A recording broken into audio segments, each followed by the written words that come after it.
Guys, we have some very exciting TFL exclusive news about the next generation 2021 Toyota Tundra that we got from an anonymous source. Yeah, so we got an email here at TFL from someone named Who Cares. So we don't know who this person is. They claim to work at the plant in San Antonio. Right. So that's where they're getting this inside information from. So yes, we can't substantiate the claims we're going to tell you, but I have reason to believe that they're going to come true. I really think that Toyota's going to go in this direction. And I'm a little suspicious. And there's well, they're crazy claims, right? Yes. So you have reason to be suspicious. Yes. So yeah, why don't we lay out exactly what this guy told us? Totally. Who Cares tells us that the body of the new truck, which will have a redesigned body and bed, is almost ready, but not quite. Not quite. That's according to the email. But then powertrain is the big story here, because Who Cares says the new truck will have a 3.5-liter twin-turbo V6 engine that's Crazy. also available in some Lexus vehicles, Lexus cars, and also a hybrid powertrain.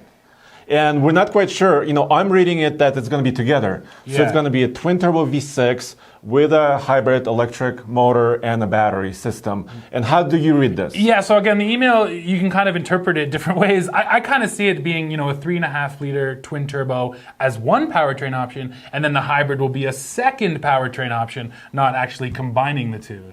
And this report says 450 horsepower. Which is crazy. From this powertrain, this mysterious powertrain, 500 pound-feet of torque, which are all good numbers. Huge numbers. Right? And also over 30 miles per gallon. I think that's the biggest number, Yes. especially considering the Tundra right now is one of the least fuel-efficient Yes. half-tons. Yes. It only has naturally aspirated V8 engines, so you really can't get anything fuel-efficient there. And it's also one of the oldest half-tons on the market, right? So we would expect it to take a big jump when it finally shows up.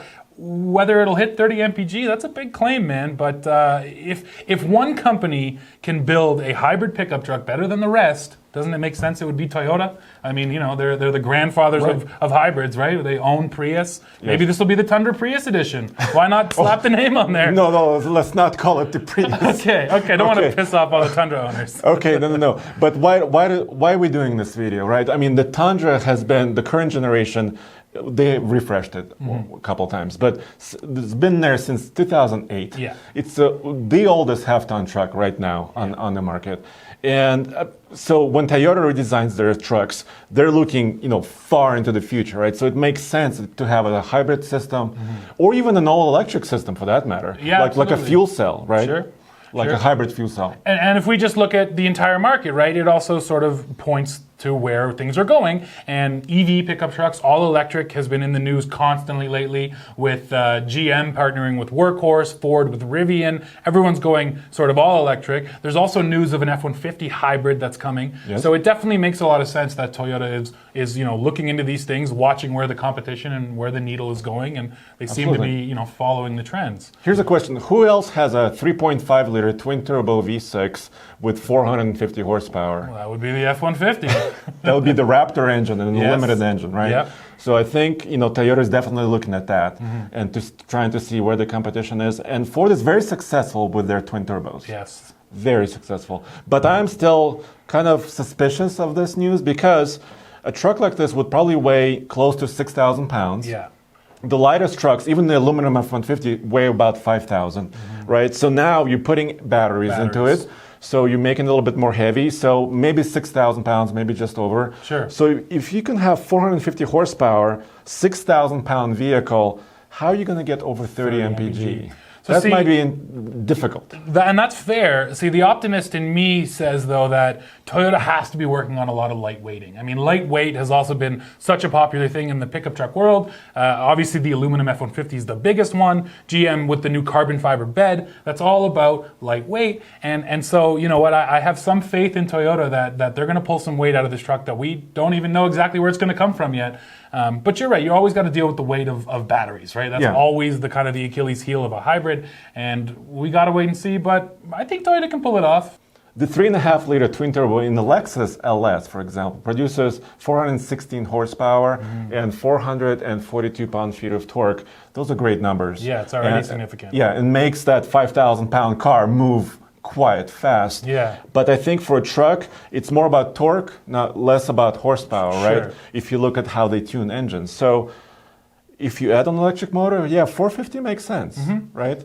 And they also have a naturally aspirated 3.5 liter. That's the much more interesting Yeah. hybrid powertrain, actually. Yeah. There's an NA 3.5 liter V6 paired with the hybrid, and the real interesting there is actually the transmissions, right? It's a 4-speed automatic and a CVT. It's technically an eCVT, but that's like a really interesting way to approach this.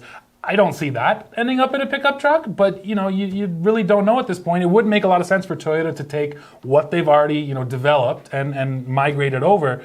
However, that transmission thing, I don't know if that would work so great. But CVT and pickup truck does not mix. No. What do you think is going to happen with that 5.7 liter V8? Do you think it might continue? Are they going to throw it in the trash bin? See, that's another great question. I can't see them getting rid of it. I can see, I can even see, like Ford, where the turbo option ends up being sort of the top option, the most power, and the V8's almost a step down. But I would be really surprised if they killed off the 5.7. And maybe I won't be saying this in a decade, but still today you still need that V8. Yeah. People still want to go there. A lot of people are scared to be early adopters of new technologies. Stop what you're doing, guys. We have breaking news in the middle of a breaking news video. So we just got an email from our same source with some new interesting information. So they are claiming that Toyota has decided on the powertrains and that there will be no V8 option. And I have to admit, I did not see this one coming. I figured Toyota would never get rid of that 5.7, but they claim that to meet fuel economy standards, Toyota is just ditching the V8. You guys got to let me know how you feel about that. Now back to our regularly scheduled video. But I can see that lineup where you get a base NA V6, then you have 5.7 V8, then you have the big turbo. And the hybrid system at top, maybe. Exactly. Yeah. I mean, the hybrid, who knows where it'll slot in. But that right there, that lineup, that gives you all kinds of choices. That gives you NA V8. If you want the power, you get the turbo. If you want the fuel economy, you get the hybrid. And more choices is clearly always better, right? Yeah, and the other reason I'm skeptical about the twin turbo engine just being the only engine in the Tundra is because of the fuel requirement, right? Lexus requires at least 91 octane. That's premium fuel. That's very expensive fuel. And a working guy with a truck, that's really hard to justify, using premium fuel in your only, turbo engine. So they probably will have several engines, like we just said. Yeah, so I mean, this is a lot of really, really interesting news, and it'll be interesting to see when it actually comes to fruition and whether it's true. And actually, to that point, when are we expecting a Tundra? I mean, based on this email, it sounds like it's got to be 2020, maybe even by the end of this year, we'll see the truck. Well, people are calling it 2021 now. Okay. So the 2020 update, a small update to the TRD Pro was unveiled in Chicago. Gotcha. So it won't be a 20. Well, it's kind of took the wind out of the sail, right? Because everybody wanted it in the 2020 model year. But then Toyota said, well, just hang in there. We're going to make you another truck. Yeah. And there was a prototype images, that we're showing you prototype images of truck in Michigan. That truck still has kind of an older body style. It's still camouflaged, and they're protecting the rear end suspension with a heavy camo. So people are saying it may have a coil spring suspension.